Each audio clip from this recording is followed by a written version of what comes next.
My name is Tony Stephen. I get to be the minister here at the West Church. It's an absolute privilege. Whoever you are, whatever kind of week you've had, whoever wind swept and interesting you are after the last few hours, you're welcome to be here.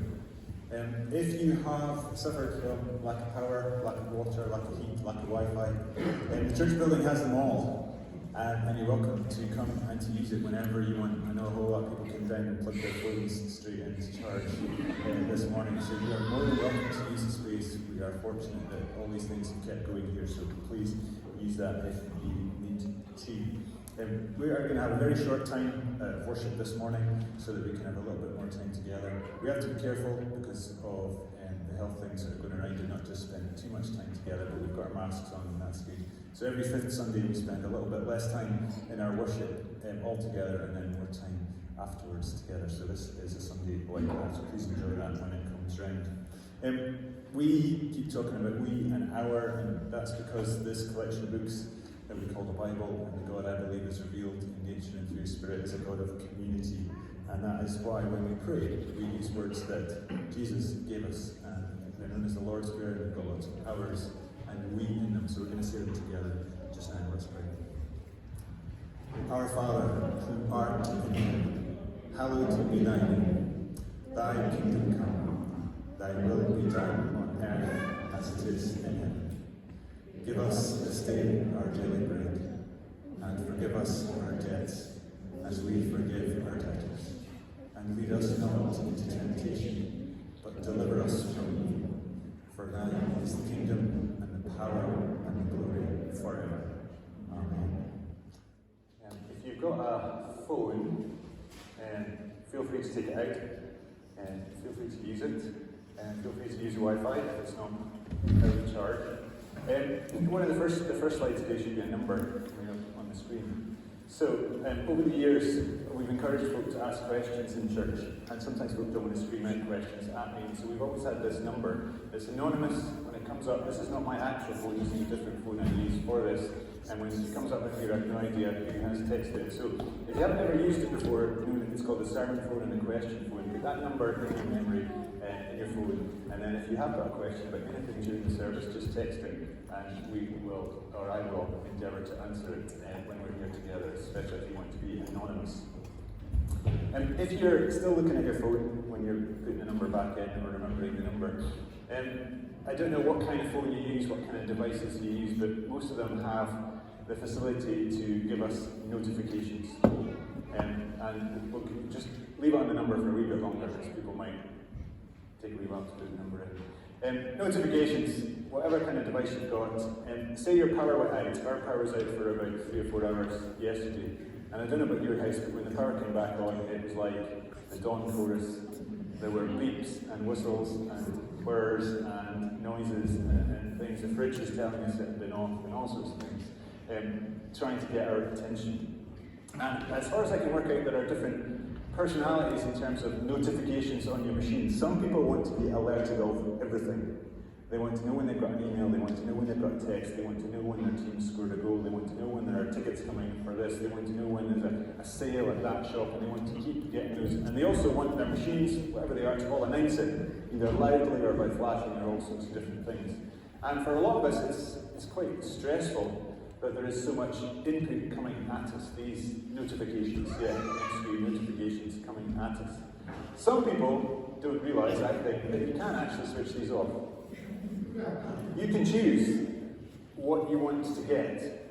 And in actual fact, rather than having to know exactly when someone has emailed you or come up with a new offer or decided there's an advert you want to hear, you could decide that you could switch all of these off, and then you could just check for these things when you want. You could actually take control. But not everybody wants to do that. Some people like the buzz and the excitement of getting told that they've got yet another photo, or that 12 years ago something happened and here they can maybe look for a memory of it. And these notifications keep coming in.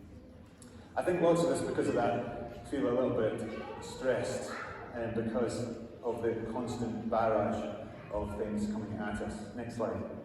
One of the ways that I like to de-stress is through different kinds of entertainment, music and sport. And Callum, my son, and I love to go to Aberdeen and watch football, watch it live. It's a bit frustrating yesterday because, first of all, we had to decide if we could go because of the power and the roads, and then, of course, the game itself was actually cancelled for safety. And so we couldn't even stay at home and watch it on TV, even if we had had power. When we go and watch it live, it's an amazing experience. We love it. But at the same time, there's occasionally things happen on the pitch, especially if it's at the other end of the pitch, and something happens and somebody around will say, well, what happened there? And the instinct, after all these years of watching it on screens and on TV, is to pause it, to rewind it and watch it again.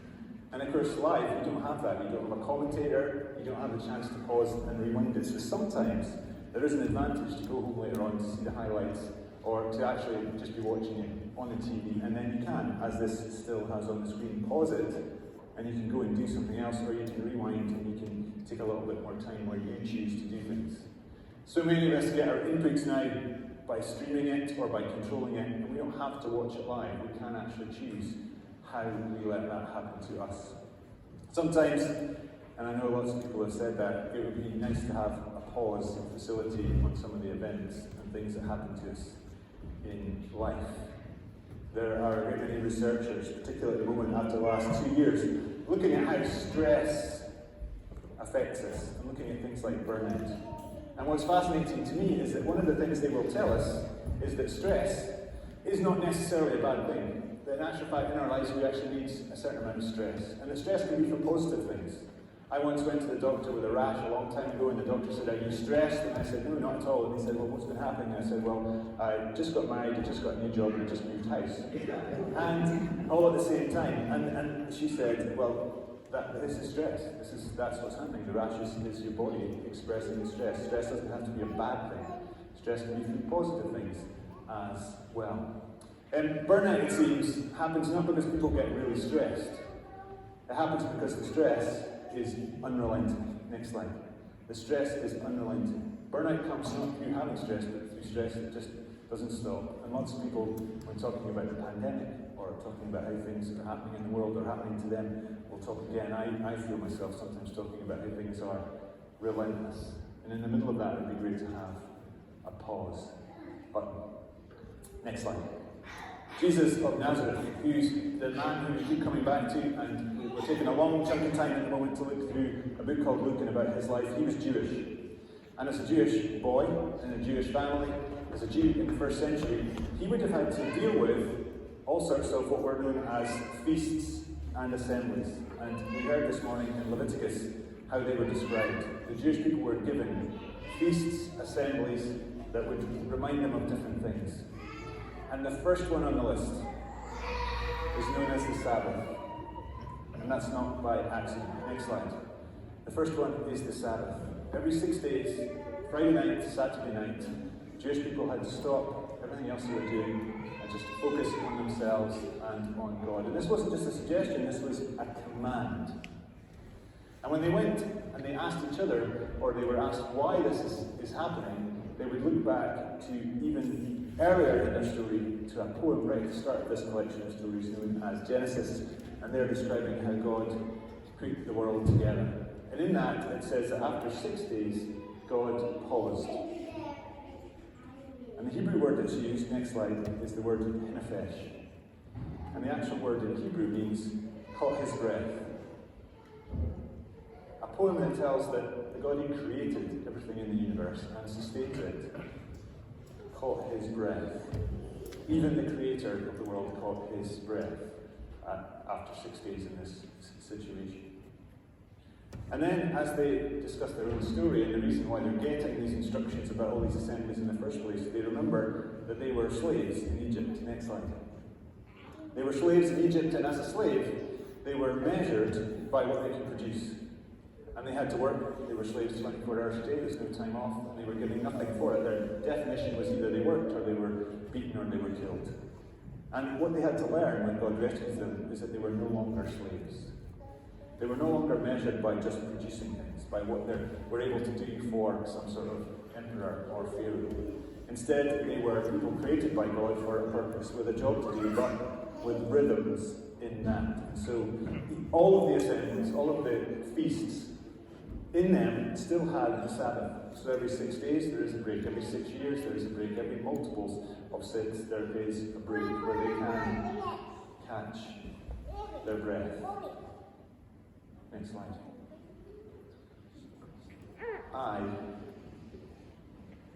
need interruptions.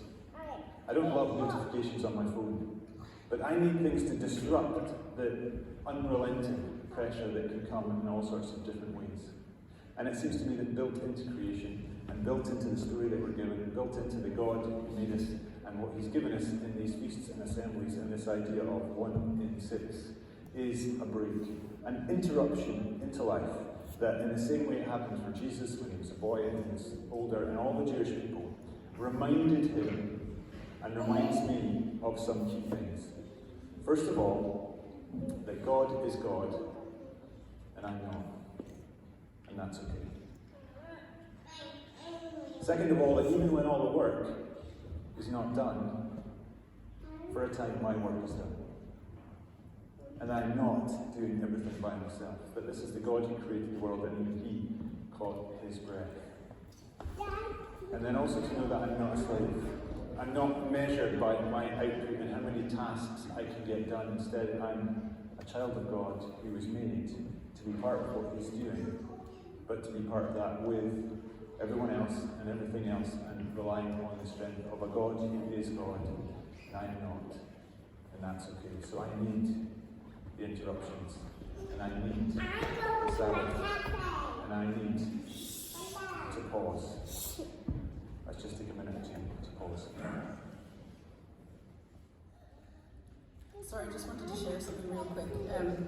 Just as Tony was speaking about Sabbath and just how it's so good to just really be quiet at some point, or to catch our breath, and the kids were running around, and I was thinking, this is just exactly what my thoughts are like when I'm trying to catch my breath. That often my other thoughts throughout the day come in, and they kind of run around in my head. So even when I'm trying to kind of get my Sabbath, my thoughts can be like kind of scattered. And I just thought it's such a beautiful example of how we have to like really just drop down beyond, like deeper down beyond the scattered senses, and like really find Sabbath. And actually I thought that was a beautiful example of, I don't know if anyone else is like me, but for me, there's a lot of scattered senses. And even in the mornings I do this thing called Lectio. It's a really good app. And it always starts with, I just recenter my scattered senses as I think about God or whatever it is. So I just thought that was a beautiful example. I just wanted to share that.